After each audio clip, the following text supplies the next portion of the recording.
Obrigado pelo convite, é um prazer estar aqui.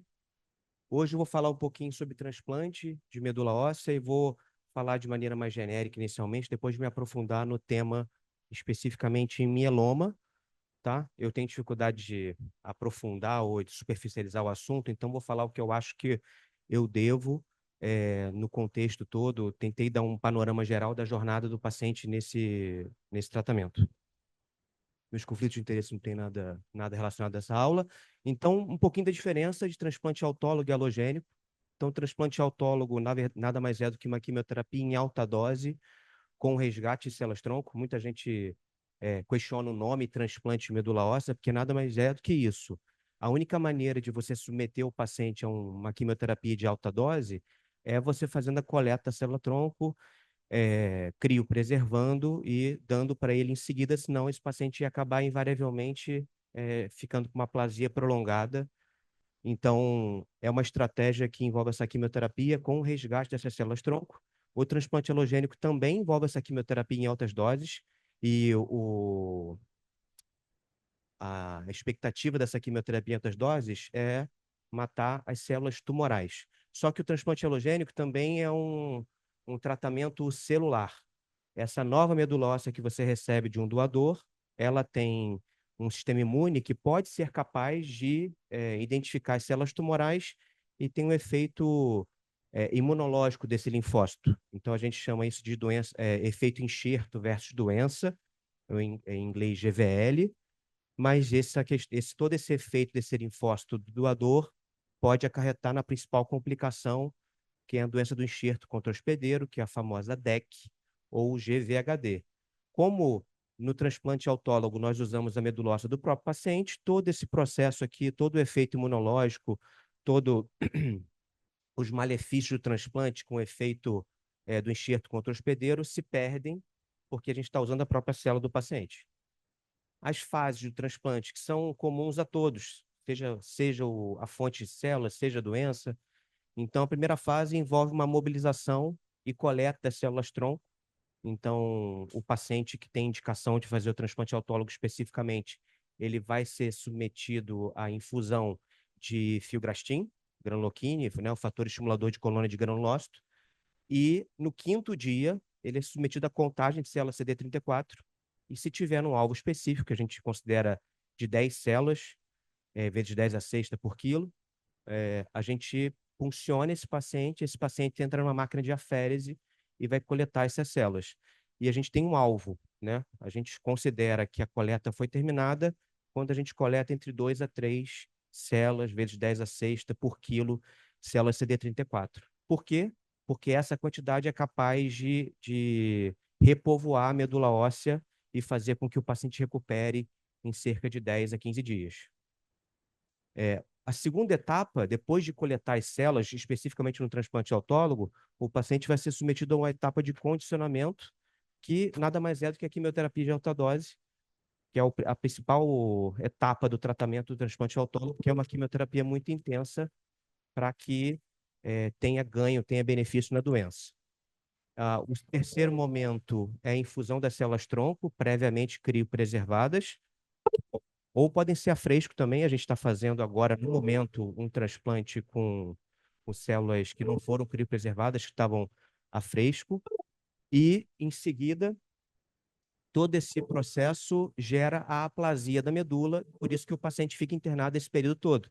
Então, o paciente faz a quimioterapia, mobiliza, coleta, faz o condicionamento e fica internado o período todo, tratando a sua aplasia, transfundindo, tratando a sua mucosite, primordialmente com a equipe do odonto, e fazendo tudo que tem para mitigar qualquer tipo de risco ou complicação mais grave.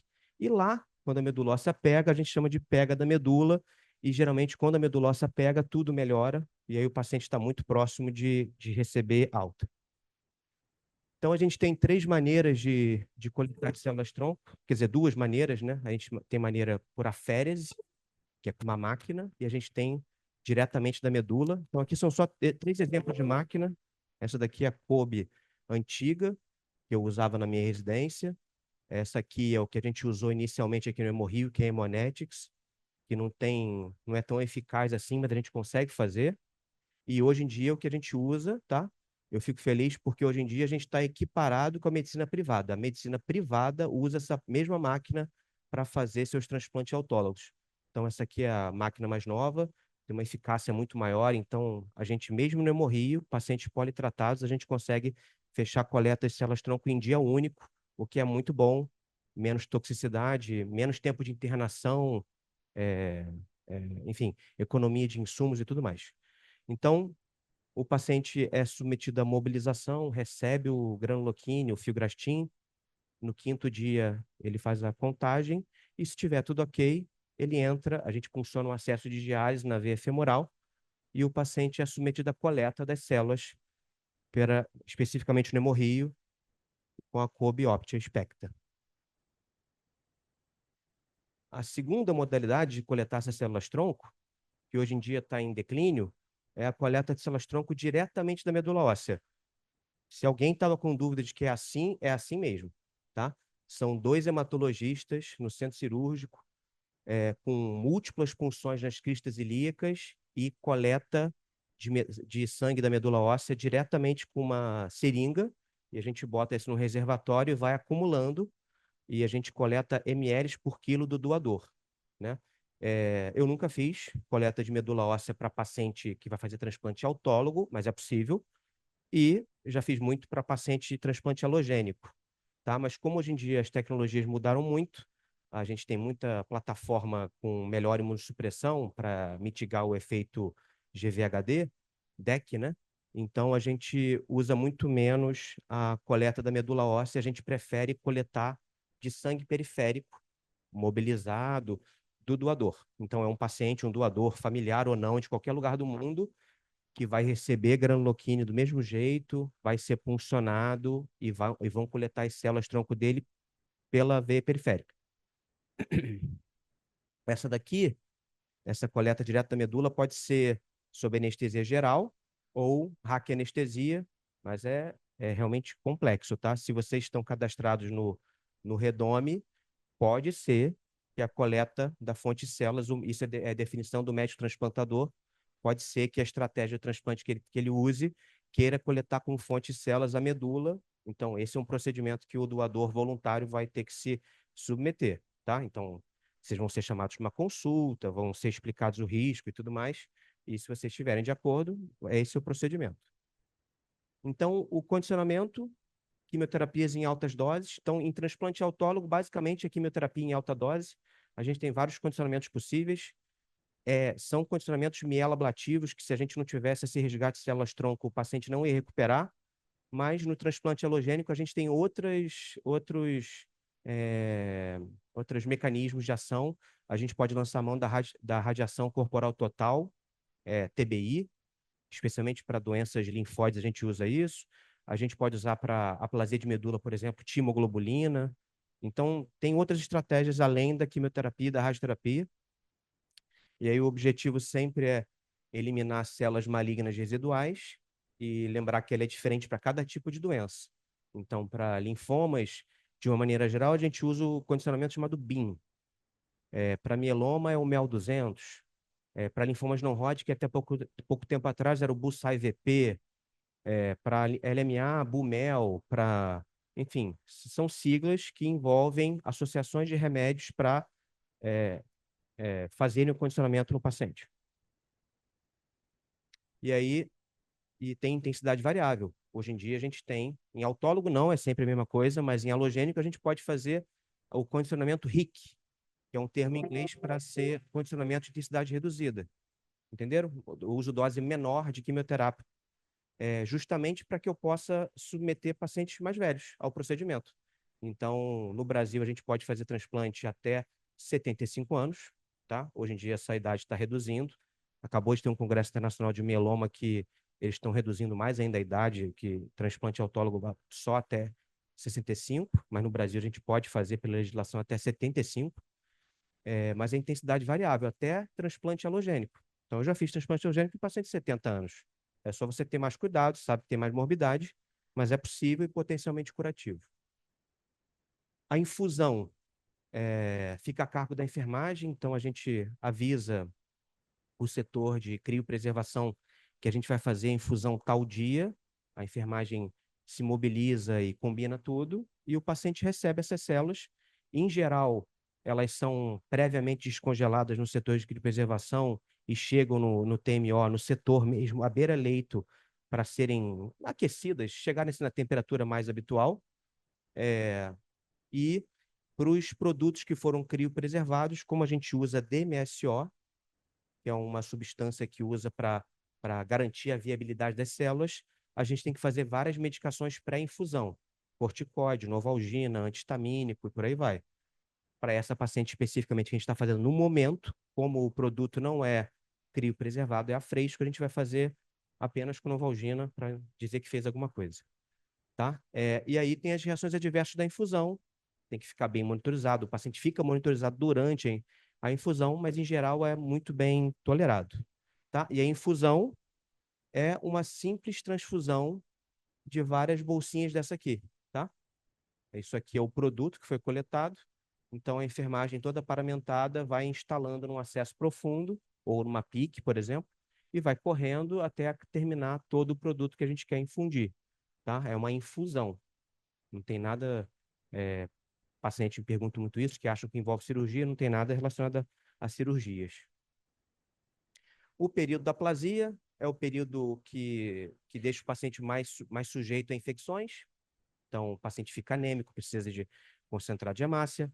O paciente fica neutropênico, ele fica sujeito a neutropenia febril, em variados graus, em variadas complexidades.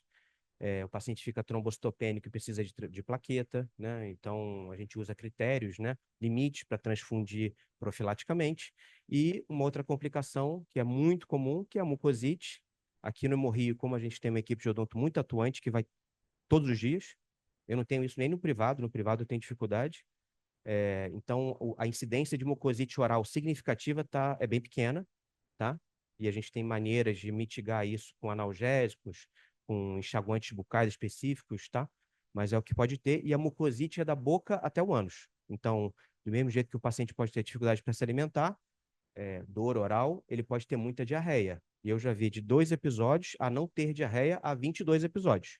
É bem variado, tá? Então, eu explico isso nas pré-consultas. Os meus médicos explicam, na verdade, que isso pode acontecer, mas não é 100% dos pacientes que têm essas complicações, esses complicadores. Aí, esse é o melhor dia, todo mundo adora esse dia, todos os lugares que eu já trabalhei fazem festa, é o dia da pega, e a gente considera a pega medular, a pega neutrofílica, que é a que mais importa. Então, entendam, aqui na pega, que é por volta do dia mais 10, o paciente está anêmico ainda, está trombocitopênico, relevante. Só que o neutrófilo já começou a despontar, e isso a gente dá tranquilidade, porque aí a febre vai embora, a infecção resolve, e tudo se resolve. Só que nesse momento da pega, que a gente considera com mais de 500 neutrófilos consecutivos, mas assim, é em progressão geométrica. Está 500 hoje, amanhã vai estar 1.800, dia seguinte vai estar 4.000. Nesse momento, pode acontecer uma complicação que tem uma certa gravidade. Eu nunca tive nenhum paciente que ficou tão grave a esse ponto, mas a gente já viu aqui no Hemorrio várias vezes. É a síndrome da pega. E nada mais é do que uma reação inflamatória intensa, secundária à recuperação neutrofílica. Então, tem uma recuperação, um repovoamento da medula e um estímulo à produção de granulócito que gera uma inflamação. E o paciente, basicamente pode dar uma febre, ganho de peso importante, retenção hídrica. Então, você tem que ficar atento. Ela é facilmente tratável, é com corticoide em dose alta. Geralmente, 2, 3 dias resolve e o paciente vai embora. Mas se você não identificar, o paciente pode ter complicações inerentes à síndrome da pega. Então, a elegibilidade que a gente vê no consultório passa por vários critérios. O performance. A gente não vai fazer transplante num paciente que é idoso, que não consegue, que não tem um status funcional assim para não consegue se levantar da cama e ir tomar banho, tem algum grau de independência, né? Então a gente chama isso de performance, é o ECOG. Tem que avaliar a função cardíaca com eco, com eletrocardiograma, tem que avaliar a função pulmonar com espirometria, com prova broncodilatadora, raio-x de tórax também. Tem que avaliar a função renal, hepática, tem que fazer uma avaliação psicossocial também, para saber se esse paciente pode ser submetido ao transplante autólogo, lembrando que são de 21 a 25 dias internado. Tem paciente que não tolera, tá? Então, se a gente sabe previamente que esse paciente não vai tolerar, por questões sociais ou questões psicológicas, psiquiátricas, a gente vai inaptar esse paciente para o procedimento por conta disso. E o status de infecção. Se o paciente tem um anti-HBC positivo, se ele tem anti-HCV, enfim. Alguns são impedidores, alguns são só para alarme, para você ter mais cuidado. Então, do doador de medula, aí especificamente do transplante halogênico, ele pode ser de 3 tipos. O doador ele pode ser aparentado. Aparentado é um irmão, uma irmã, tá? Aparentado também pode ser um filho, tá? Porque aparentado quer dizer familiar. Você pode ter um doador filho, que é haploidêntico, tá?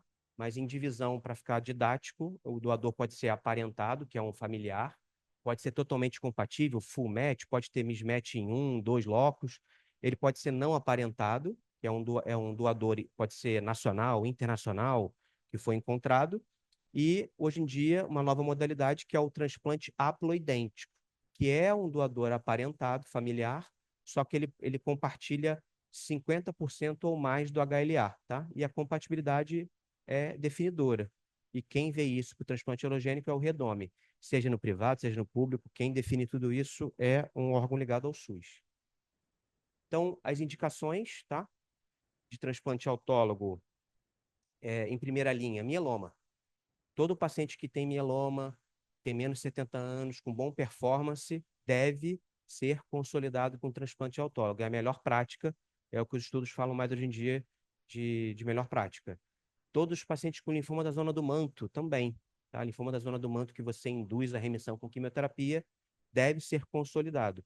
Por quê? Porque fazer quimioterapia de indução e consolidar com transplante autólogo aumenta, né, incrementa a sobrevida livre de progressão, aumenta o tempo que esse paciente vai precisar tratar de novo, isso é muito bom. Todo linfoma não Hodgkin T também, T periférico, todos os T também tem que consolidar em primeira linha, entenderam? Então, faz quimioterapia e consolida com transplante autólogo. Em segunda linha, são os linfomas de Hodgkin recaídos refratários, são os linfomas difusos de grandes células B recaídos refratários, os linfomas foliculares recaídos refratários, tá? Então, essas são as indicações de transplante autólogo em primeira linha e em segunda linha. Aqui no Hemorrio, quase que a totalidade da fila são de pacientes com mieloma, mas tem alguns pacientes com linfoma em primeira linha e recaídos refratários têm para serem feitos. Indicações de transplante halogênico. Nós fazemos transplante halogênico em primeira linha para indicar cura nos pacientes com LMA de risco intermediário e alto, nos pacientes com síndrome mielodisplásica de alto risco, ou na LLA do adulto, Filadélfia ou não Filadélfia. E de segunda linha, as LMAs de baixo risco, que foram recaídos e refratários, né? Então, se for de risco intermediário e alto, já vai direto para o transplante depois de tratar. Mas as LMAs de baixo risco que recaíram vão transplantar, as LLAs recaídas refratárias em adultos, adolescentes, crianças, linfomas também que foram recaídos refratários após transplante autólogo e neoplasias mieloproliferativas que estão progredindo, transformando e tudo mais. Então, eu dei um panorama geral de transplante, autólogo e halogênico, e eu vou entrar um pouquinho em detalhes no mieloma, tá? Eu vou explicar como é que diagnostica, como é que a gente pensa no transplante e da onde que vem essa questão de fazer o transplante, da onde que vem essa questão de condicionar com o condicionamento que a gente faz hoje em dia. Então, basicamente, é o câncer hematológico mais comum, é a proliferação desses plasmócitos aqui na medula óssea, clonais. Então, no mielograma, a gente só vê que estão plasmócitos em grande quantidade, mas os outros exames imunofenotípicos e imunohistoquímicos dizem para a gente que são plasmócitos doentes. Então, eles produzem uma quantidade enorme de proteína monoclonal, um anticorpo, que pode ser detectada na urina ou no sangue, e essa expansão leva à fisiopatologia, leva todos os sintomas da doença, anemia, lesões líticas, hipercalcemia, disfunção renal. Então, mais de quase 180 mil novos casos em 2020, uma incidência de 1,8 casos para 100 mil habitantes, daí que a gente consegue entender por que o Hemorrio tem tantos pacientes com mieloma e a fila é tão grande. Ela corresponde a 17% dos cânceres hematológicos e a maioria dos pacientes o diagnóstico é feito depois de 65 anos. tá? É uma incidência um pouquinho maior em homens do que em mulheres. E a sintomatologia clássica que toda que a gente vê é o CRAB, né, que é um sigla em inglês, que é cálcio, falência renal, anemia e ossos.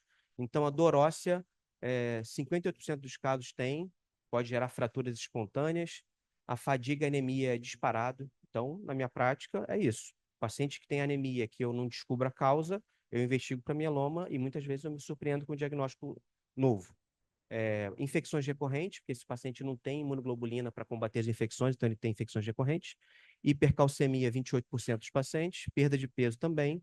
E insuficiência renal. E aqui é só uma fotinho de um PET. Todas as áreas escuras aqui são áreas onde tem lesão óssea do mieloma. Não necessariamente lesão lítica, mas olha, imagina o quanto que esse paciente não está sentindo de dor, o quanto que não tem acometimento sistêmico da doença, né? Então, os critérios diagnósticos. Então, esse paciente está lá na hemato, suspeitaram, aí querem fazer um diagnóstico, tem que ter a plasmocitose medular de 10% ou plasmocitoma mais um pico monoclonal. Aí, se o paciente tiver algum sintoma do mieloma, não precisa ter todos, pode ter um deles. Se o paciente tiver só hipercalcemia, só insuficiência renal, só anemia ou só lesão lítica, ele já fecha diagnóstico. E, às vezes, o paciente não tem a sintomatologia, isso aqui é uma coisa mais nova, são biomarcadores que definem a necessidade de tratamento. Então, se no aspirado de medula o paciente tem mais de 60% de infiltração, se ele tem uma razão de cadeia leve muito alta, ou se ele tem pelo menos uma lesão minúscula de 5 milímetros. Imagine para vocês o quanto que é bom tratar, porque um paciente, quando nem tem sintomatologia ainda, tem uma coisa incipiente, uma lesão minúscula de 5 milímetros. O ganho que esse paciente vai ter, o tempo que ele vai precisar que ele vai ficar sem precisar de novo tratamento, é enorme. Então, todos os pacientes são estadiados, a gente chama isso de RSS, e esse estadiamento tem correlação com o prognóstico, tá? ISS 1, 2 ou 3, aqui a gente tem a curva de sobrevida global, olha aqui em azul quem tem ISS 1, em amarelo ISS 2, e nessa outra cor que eu não consigo ver qual é, acho que é cinza, ISS 3, e aqui as sobrevidas, ó, mediante sobrevida não atingida, 83 meses e 43 meses. Então, é importante prognosticar porque você pode mudar o seu tratamento, indicar um tratamento mais específico, né? E tentar ao máximo adiantar as coisas do transplante, por exemplo. Aí tem coisas mais novas que a gente não consegue muitas vezes no SUS, que é a estratificação de risco. Isso aqui eu peguei de outra aula que eu dei, mas só para vocês entenderem que a gente pode mais, tá? Não é só fazer diagnóstico de mieloma. A gente pode graduar o paciente de muito alto risco ou risco standard por questões genéticas, e isso pode mudar a minha conduta no futuro de fazer um transplante diferente, fazer um duplo transplante, fazer um transplante halogênico seguido de um autólogo seguido de um halogênico, tá? Então, eu quis trazer para vocês coisas que podem mudar a conduta no futuro. Já mudam a minha conduta no privado hoje em dia, porque a gente, na maioria das vezes, tem acesso a isso, então a gente consegue seguir um caminho diferente. Então, lembrar que todos os pacientes com mieloma não são curados, é uma doença incurável, hoje, no 2024 ainda, seja no SUS, seja na medicina privada. Então, o tratamento alivia os sintomas, reverte as citopenias, diminui o dano à lesão de órgão-alvo e tem como objetivo alcançar e manter uma resposta. Então, não tem problema o paciente não ter atingido a resposta completa depois do transplante. A questão é que ele fique com essa resposta que ele atingiu o máximo de tempo possível e não precise tratar de novo. Essa é a ideia.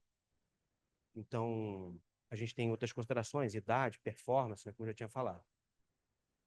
Então, hoje em dia, o que a gente tem de melhor, de boa prática, é indução com alguma quimioterapia, seguida de transplante autólogo, consolidação com mais 2 ciclos, geralmente, do que você fez, e manutenção. Então, a gente faz os esquemas possíveis que eu faço na medicina privada. Um anticorpo monoclonal com bortezomib, talidomida e dexa por 4 ciclos, transplante autólogo, mais 2 ciclos de consolidação e lenalidomida de manutenção. Esse é o estudo Cassiopeia, esse aqui é o estudo Perseu, que também envolve 4 ciclos, transplante, mais 2 e lena de manutenção. Isso aqui dá taxas de sobrevida livre de progressão e resposta global muito altas, tá? Problema, eu não tenho daratumumab no SUS, eu não tenho um anticorpo monoclonal, esse tratamento é muito importante, e eu não tenho lenalidomida de manutenção. Então, todo esse esqueleto de tratamento que é o ideal, a gente não consegue implementar no SUS ainda. Então, os pacientes do SUS ficam com esquemas mais simples, sem o anticorpo monoclonal, que é o Velcade de ciclofosfamida e Dexa, Velcade, talidomida e Dexa, ou mesmo ciclofosfamida, talidomida e Dexa. Então, tem menor eficácia, mas são possíveis. A gente tem vários pacientes aqui no Hemorrio, na fila do transplante, que estão em resposta completa com um tratamento mais simples, tá? Então, a gente faz o que a gente pode de melhor com o que a gente tem. Aí são só, é muito aprofundado, mas é só para mostrar aqui os estudos que geraram as aprovações. Aqui o estudo Cassiopeia, que usa esse DARA-VTD, que é o que eu mais uso, que é o que está no rol da ANS, tá? Os planos de saúde, os seguros de saúde me autorizam a fazer isso na medicina privada. E aqui ele comparou, o braço comparador foi VTD, que é uma coisa que a gente tem no SUS, tem no Hemorrio, Velcade, talidomida e Dexa. Então a gente vê uma diferença grande aqui de taxa de resposta, uma resposta completa de quase 40% e com uma sobrevida de progressão aqui não atingida, tá? Com toxicidade controlável. Toxicidade controlável. Então, o dia que o daratumumab for incorporado ao SUS, vai ter uma melhora absurda na sobrevida dos pacientes e nas taxas de resposta, e os pacientes vão chegar no melhor contexto no transplante, o transplante vai fazer seu melhor papel, enfim, e vai ser bom para todo mundo. Esse foi publicado em janeiro desse ano, tá, gente? É o estudo Perseu, que é um melhor ainda. Então, se o DARA-VTD é bom, esse aqui é melhor ainda. Ele tira a talidomida e associa a lenalidomida, que é um imunomodulador de segunda geração, bem mais potente que a talidomida. Então, ele dá respostas, assim, muito altas, ó, uma PFS em 2 anos Ou seja, em 2 anos, quase que 95% dos pacientes não tinham progredido. Ele dá uma resposta completa de quase 88%. Então, são dados, assim, muito relevantes, tá? Lembrando que você atacar forte e rápido o mieloma aumenta o tempo que esse paciente vai precisar tratar de novo. Então, esse aqui eu ainda não consigo fazer nem no privado, tá? Porque não está no rol da ANS esse tratamento. Mas eu tento. Eu tento. Então, visão geral, o paciente passa por exames que eu já tinha comentado com vocês, ele faz a mobilização e a coleta de células-tronco com granuloquine injetável. A gente a gente pode até mobilizar em casa, tá? A gente dá o granuloquine para o paciente e o paciente fica aplicando 2 ampolas de manhã e de noite. A gente não faz isso aqui no Hemorrio porque a burocracia para internar, isso ia atrasar muito a liberação do CD34 e a gente não ia ter tempo hábil. Mas na medicina privada, que as coisas são mais dinâmicas, eu nem mobilizo internado, eu mobilizo em casa, tá? Aí o paciente interna num determinado dia, no quinto dia, faz a coleta, se estiver tudo bem, é puncionado imediatamente, começa a coleta e tudo se resolve. Aí a gente chama o condicionamento especificamente do mieloma, a gente chama de D-2 e D-1. Esses dias negativos são os dias que precedem a infusão. Então, D-2, o protocolo é mel 200, né? Então, a gente faz 100 miligramas de melfalan no D-2 e 100 miligramas de melfalan no D-1. E no D0, o paciente recebe essas células. Então, aqui é a infusão da medula óssea no D0. E, geralmente, a pega da medula ocorre por volta do D+10. Então, no D+8, o paciente está lá, ele vinha com 100 leucócitos totais, passou no D+8 a 200. Pode esperar que vai recuperar rapidinho. Então, eu falo isso para o paciente não ter ansiedade até por volta do D+10. Porque senão fica aquela ansiedade do exame e tal, mas a gente sabe que não recupera muito tempo antes disso, não. Então, falei do como é que diagnostica mieloma, como é que estadia, como seria o ideal para tratar, o que a gente faz aqui. Mas qual o melhor condicionamento? De onde que eu tirei MEL 200, esse protocolo? Desde 86, ele é recomendação. Ó. O primeiro estudo do MEL 200 foi de 86. E apesar de ser antigão, ele continua sendo imbatível. Tá? Então, ele é baseado em melfalan. É um condicionamento que é simples, gente. É uma quimioterapia só, 2 dias seguidos, ou até mesmo num dia, que é o que a gente está fazendo. Vários trabalhos tentaram ver se era bom associar outra coisa, se era bom. Esse trabalho aqui francês viu se valia a pena associar irradiação, né, com 8 centigraus, e viu maior toxicidade. Então, tudo que tentaram ao longo dos anos viu que aumentava a toxicidade e não tinha tanto ganho de resposta.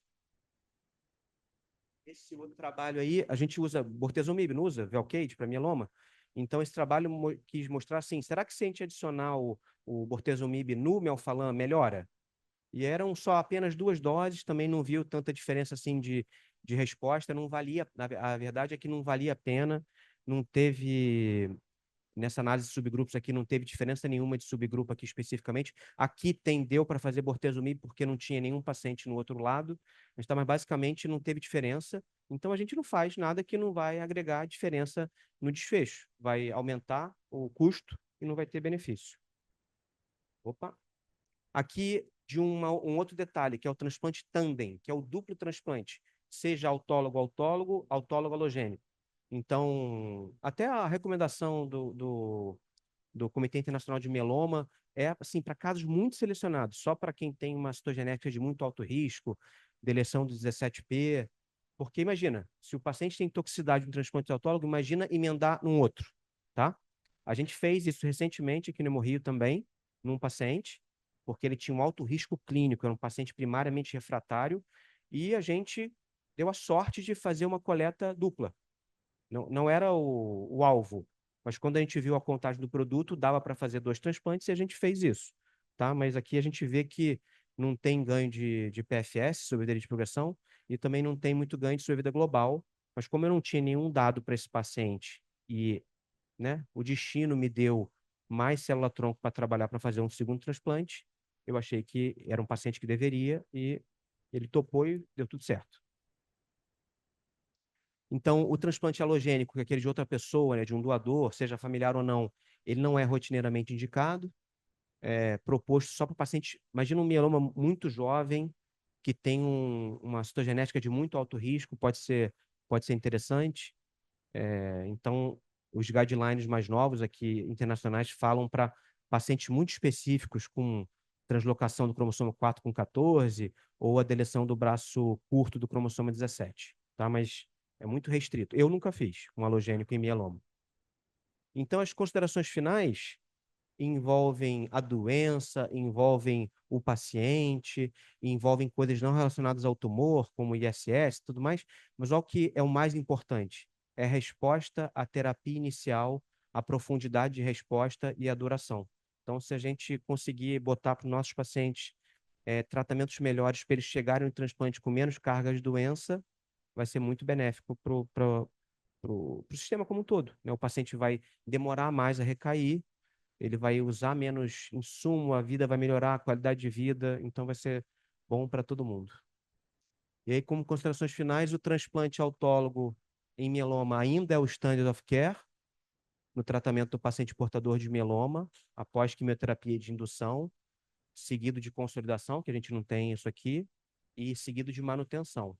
Aqui a gente faz adaptações, a gente faz manutenção com talidomida, mas não chega, em casos selecionados, mas não chega nem aos pés de fazer uma manutenção pós-transplante com lenalidomida.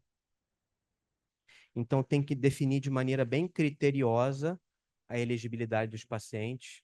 Então, quando o paciente acha que, a gente pede tanto exame que o paciente, eu acho que ele acha que a gente não dá muita bola, a gente dá, porque aqueles exames lá são o nosso norte para dizer se aquele paciente vai ter mais um alto risco durante o transplante ou não. O condicionamento ainda é o MEL 200 é o padrão, talvez associação de busulfan com melphalan no futuro para pacientes selecionados. O duplo transplante só em casos muito de alto risco, lembrando que aumenta a toxicidade e risco de infecções, e halogênico não é rotineiramente recomendado. E aí, os principais problemas do SUS são o acesso à terapia, né? A falha de mobilização e os insumos. Então, a gente teve agora problema com as bolsas de criopreservação, isso é um problema.